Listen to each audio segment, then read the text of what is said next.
আমরা যারা একটু পড়াশোনা করি, একটু নামাজ যারা পড়ি, কয়দিন পর একটা ভাব শব্দ হয়, আমি তো অনেক নামাজ পড়ছি, আমার মতো নামাজই আমরা যদি একটু হিসাব টিজাব পড়ে, মাশাআল্লাহ আমি তো একমাত্র এখানে হিসাবে, আর কেউ হিসাবে নেই।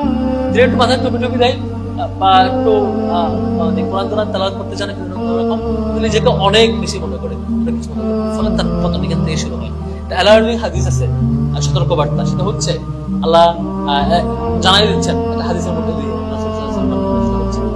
সবার আগে জাহান্নামে যাওয়ার জন্য শহীদ, যারা আগে জাহান্নামে যাবে, জান্নাত কাছে শহীদ, শহীদ যখন জাহান্নামে যাবে তখন বলবে যে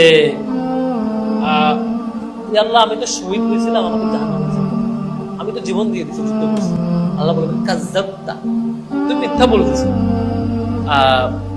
ওয়ালাকিন্নাকা ক্বাতালতা, তুমি যুদ্ধ করছিলা, এই জন্য যে ইকলা তোমার যাতে বলা হয়, জারি তোমার যাতে বীর বলা হয়, কিলা বলা হয়েছে দুনিয়াতে বীর তোমাকে বলছে, প্রশংসা করছে, এখন আর আলাপ করার কিছু নেই। তারপরে একজন আলেমকে জান্নাতে দেওয়া হবে, আলেম বলবে আল্লাহ আমি পুরো জীবন এত বেশি ইলম করছি, তোমার কোরআন হাদিস পড়তে পড়তে এত বেশি করছি, মানুষকে ইলম বিতরণ করছে, আমার এখন জান্নাত হচ্ছে। আল্লাহ বলবেন কাযযাবতা, ওয়ালাকিন্নাকা তাআল্লামতা, তুমি পড়াশোনা করছো, তুমি এত বেশি জানছো, জানাইছো, কারণ হইলো ইকলা, যাতে তোমারে বলে লোকজন আলিম, তোমারে আলিম বলে।